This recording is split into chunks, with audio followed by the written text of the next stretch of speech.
नमस्कार। बेंगी में अपने 1 लाख सैनिकों को वहां की सुरक्षा हेतु छोड़कर अपने 8 लाख के विशाल सैन्य दल के साथ चोल नरेश राजेंद्र चित्रदुर्ग की ओर बढ़े, जहां चालुक्य जयसिंह के होने की सूचना उन्हें मिली थी।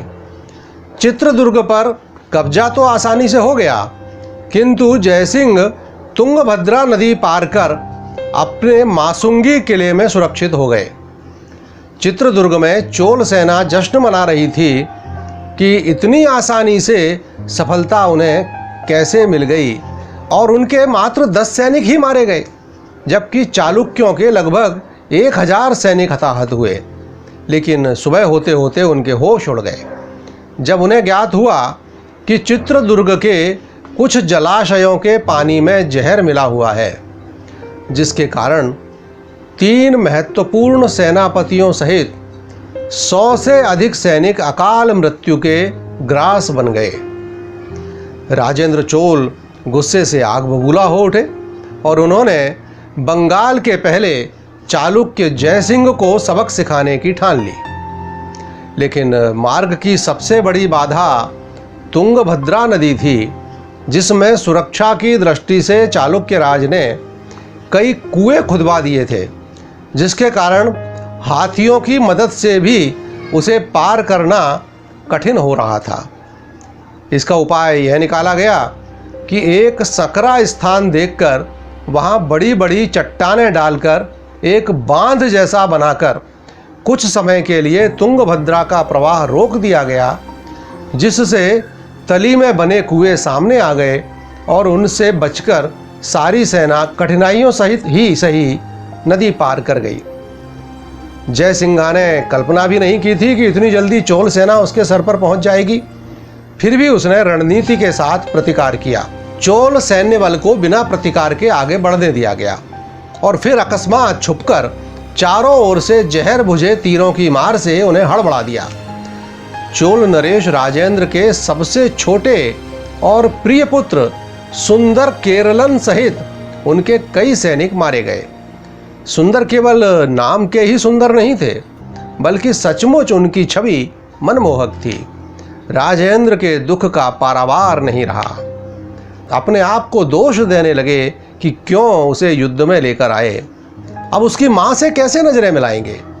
लेकिन जल्द ही उन्होंने अपने दुख पर और शोक पर काबू पा लिया और सेनाओं ने मासुंगी दुर्ग की ओर प्रयाण किया। चट्टानों द्वारा निर्मित यह विशाल दुर्ग 3 ओर तो पहाड़ों से और पीछे की तरफ एक विशाल झील से घिरा हुआ था। इसके प्रवेश द्वार बेहद छोटे और सकरे थे, जिससे एक बार में केवल एक ही शत्रु अंदर प्रवेश कर सकता था और भीतर उसका सफाया करने के लिए सेना सन्नद्ध थी। चालुक्य सैनिकों ने सोचा था कि हमला प्रातःकाल होगा, अतः वे निश्चिंत थे। किंतु अर्धरात्रि में ही चोल सेनाओं ने दुर्ग की घेराबंदी कर दी।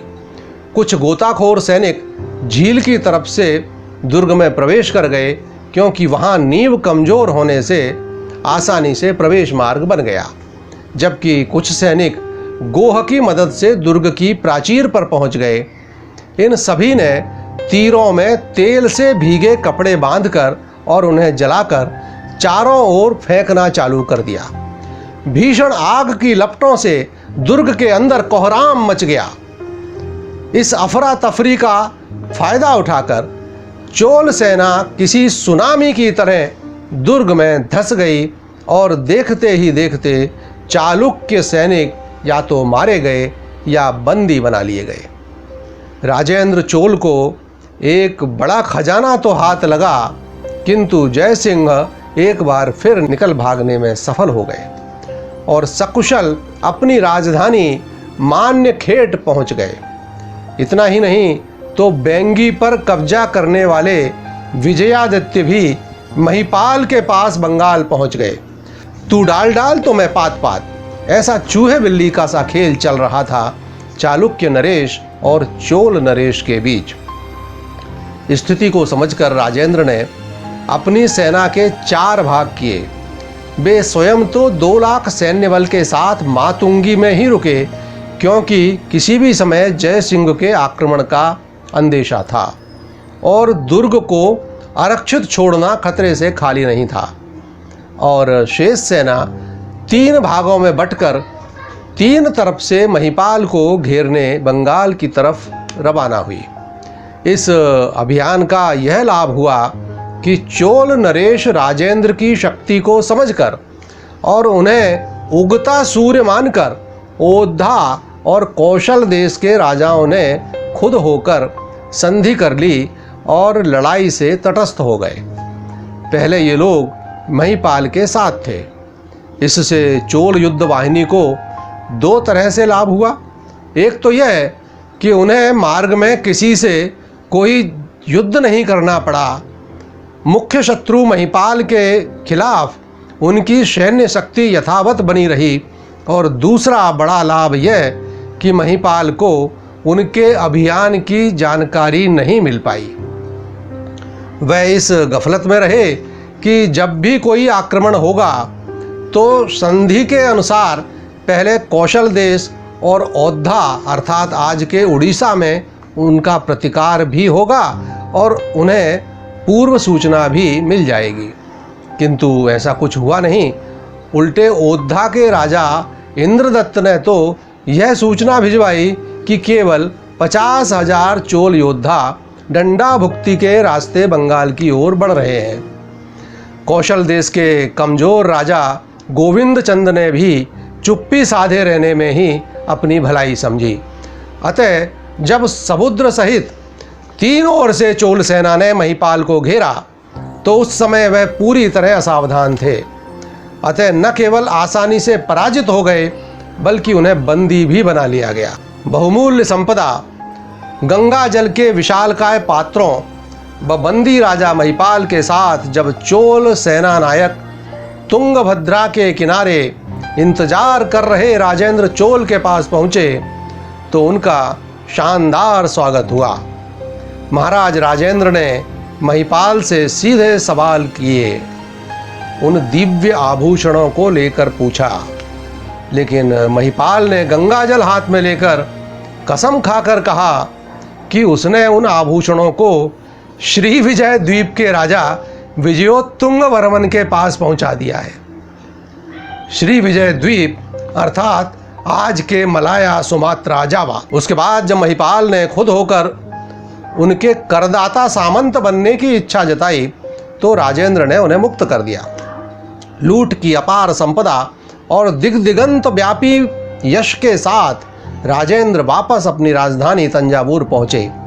उसके बाद उन्होंने श्री विजय द्वीप पर भी धावा बोला और उसे अपने अधिकार में लिया, जहाँ अंततः उन्हें आभूषण भी मिल गए और श्री विजय द्वीप की राजकुमारी से उनका विवाह भी हुआ।